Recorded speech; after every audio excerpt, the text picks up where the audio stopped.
Hello friends, मैं अभिजीत कुमार दुबे समृद्धि इसके YouTube channel पे आप सभी का हार्दिक स्वागत करता हूं, अभिनंदन करता हूं दोस्तों।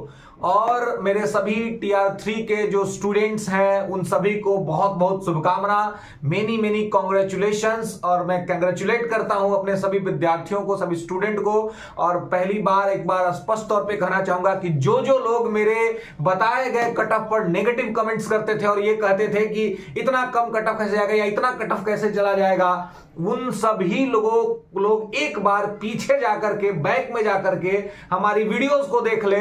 जो कट ऑफ बताया था वहीं पर कट ऑफ रहा, चाहे वो यूआर रिजल्ट का हो, यूआर का हो, चाहे वो ईडब्ल्यूएस का हो, चाहे वो मेल फीमेल में स्थिति हो, सभी जगह पे लगभग वही स्थिति जो है वो रही है। एससी एसटी कम्युनिटी को लेकर के 2 दिन पहले जो हमने बात कही थी कि क्वालिफाइंग मार्क्स भी यदि आ जाता है तो रिजल्ट आएगा, ये हमने स्पष्ट तौर पे कहा था। और आप जाकर के पीछे इसी चैनल पे पीछे मेरा वीडियो पड़ा हुआ है जिसमें हमने कहा था कि एससी एसटी क्या हो गया, बल्ले बल्ले। तो वहां पर हमने स्पष्ट तौर पे कहा था कि अगर क्वालिफाइंग मार्क्स भी आ गया, यानी कि 39 नंबर भी आ गया, तो आपका रिजल्ट हो जाएगा। और सेम कट ऑफ, एग्जैक्ट यही कट ऑफ रहा है दोस्तों। 39 नंबर मार्क्स पे जो है सो मतलब पासिंग क्वालिफाइंग मार्क्स पे रिजल्ट हुए हैं स्टूडेंट्स के। और सुबह से चूंकि कल रात में बहुत दिक्कत था, सर्वर के वजह से सर्वर डाउन चल रहा था, रिजल्ट का पीडीएफ खुल नहीं रहा था, छात्र काफी परेशान थे।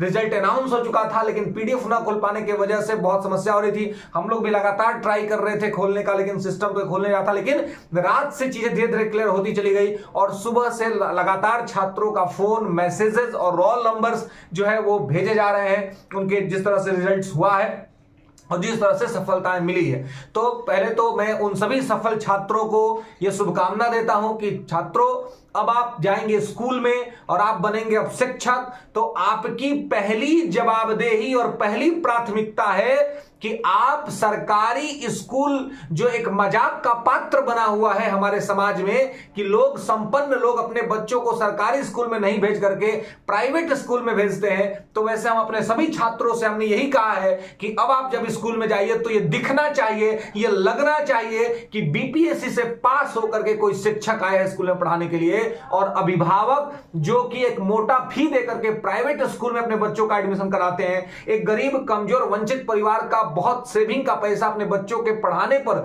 उसके स्कूल फी, उसके ट्यूशन फी में खर्चा हो जाता है, वो सब बचेगा तो आपको जॉब, नौकरी तो मिलेगी ही, भारत के, बिहार के गरीबों की दुआएं भी मिलेंगी। तो पैसा तो कमाओगे ही, दुआ भी कमाओगे जब तुम क्या करोगे कि अपनी योग्यता के अनुसार उस स्कूल में पढ़ाओगे।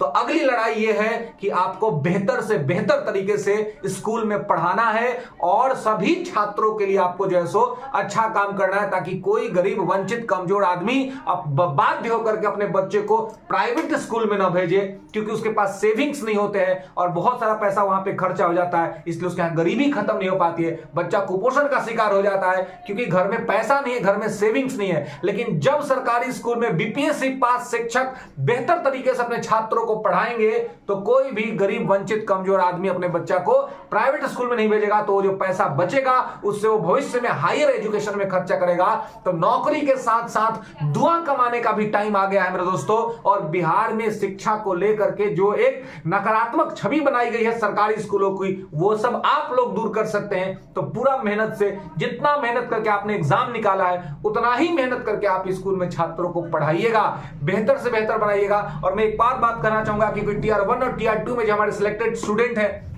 उनको भी हमने यही कहा था। वो लोग एक बात कहते हैं जो मैं आप लोगों से कहना चाहूंगा कि सर, हम लोग क्लास 8 में, क्लास 10th में हम लोग टीचर बन के गए हैं, लेकिन विद्यार्थियों का लेवल इतना खराब है सर कि हम लोग अपनी योग्यता के अनुसार उनको नहीं पढ़ा पाते हैं। ये सत्य बात है कि पहले से सिस्टम गड़बड़ रहा है, इसलिए आपको ठीक करने में टाइम लगेगा। लेकिन आप जिस लेवल पे भी शिक्षक बने हैं तो आप बेसिक से पढ़ाइए उस बच्चा को। और उस बच्चा भले वो 8 में है, 9th में, उसको बेसिक नहीं पता है, तो आपकी जिम्मेवारी है कि आप उसको बेसिक बता करके तब उसको एडवांस लेवल तक ले जाइए। क्योंकि आप लोग मेहनत करिएगा तो बिहार का भविष्य और भी सुनहरा हो जाएगा। साथ साथ वो जो कुछ हमारे असफल विद्यार्थी हैं, जो असफल छात्र हैं, जिनका की सफलता नहीं मिल पाया है इस बार, जो कि इस बार रिजल्ट में फेल हो गए हैं, उनके लिए हम कहना चाहेंगे कि बिल्कुल भी दुखी ना होइए, बिल्कुल भी आप जो है सो अपने आप को तनाव में मत रखिए।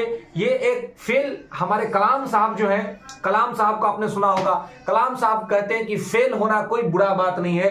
फेल, FAIL, फेल का मतलब होता है फर्स्ट अटेम्प्ट इन लर्निंग, सीखने का पहला प्रयास। आप सीखने का पहला प्रयास कर रहे थे, मतलब कि आप जीतने का प्रयास कर रहे थे। इस प्रयास में आप नहीं जीत पाए हैं, इसका मतलब यह नहीं कि आप असफल हैं, आप बस सीखने की एक कड़ी में पीछे रह गए हैं। बहुत सारे छात्र बता रहे हैं कि सर हमारा कट ऑफ से 2 नंबर कम रह गया, 1 नंबर कम रह गया, 3 नंबर कम रह गया। तो 1 नंबर, 2 नंबर, 3 नंबर कम रह जाने का मतलब यह नहीं है, दुनिया के नजर में आप फेल हो सकते हो, लेकिन मेरे नजर में आप फेल नहीं हो, और आपको खुद के नजर में भी फेल नहीं होना चाहिए। 1-2 नंबर का अंतर किसी भी स्तर पे पड़ सकता है, आयोग की गलती के वजह से भी हो सकता है, आपकी कुछ 1-2 इस तरह की गलतियों के वजह से भी हो सकता है। तो 1-2 नंबर से निकल जाना, छट जाना मेरिट का परिचय नहीं होता है। इसलिए आप बिल्कुल भी तनाव नहीं लीजिएगा, बिल्कुल भी दबाव मत लीजिएगा। बस ये देखिएगा कि कहां पे गलती रह गई, कहां पे वो कमी रह गई, उस गलती को हमको सुधारना है, उस कमी को ठीक करना है, और फिर TR4 के लिए लग जाना है। क्योंकि TR4 दिसंबर में नोटिफिकेशन आ रहा है,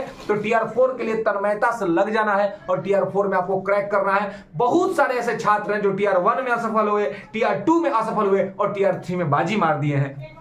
ऐसे ही बहुत सारे छात्र ऐसे भी हैं जो TR3 में असफल हो गए हैं। उनको बिल्कुल भी तनाव दबाव लेने की आवश्यकता नहीं, क्योंकि TR4 उनके लिए एक अवसर है। तो बढ़िया से मेहनत करना है और TR4 में क्रैक करना है। तो जिस तरीके से कट ऑफ हमने यहाँ पे बताया था, वही कट ऑफ यहाँ पे रहा है। आगे 9, 10, 11, 12 का रिजल्ट आना शेष है। जो हम लोगों ने कट ऑफ बताया है उसी के इर्द गिर्द वहां पे भी चीजें रहेंगी, और सबसे सटीक फिर से बताएंगे आपको कि किस दिन रिजल्ट आने वाला है और क्या रहेगा क्वालिफाइंग मार्क्स, और कितने नंबर पे आपके हो जाएंगे रिजल्ट। फिर जल्द ही बताएंगे आपको, बशर्ते कि डेट्स आज जो हमारे पास पहुंच जाए। और आप लोग तैयार रहिएगा और TR4 के लिए तैयार हो जाइए, जो भी छात्र जो है सो अभी प्रिपरेशन में लगे हुए हैं दोस्तों। तो चलिए फिर मिलेंगे अगले वीडियो में। समृद्ध देश के चैनल को लाइक करिए, शेयर करिए, सब्सक्राइब करिए, और फिर मिलेंगे अगले वीडियो। तब तक सुखी रहिए, स्वस्थ रहिए और समृद्ध बन रहिए। धन्यवाद।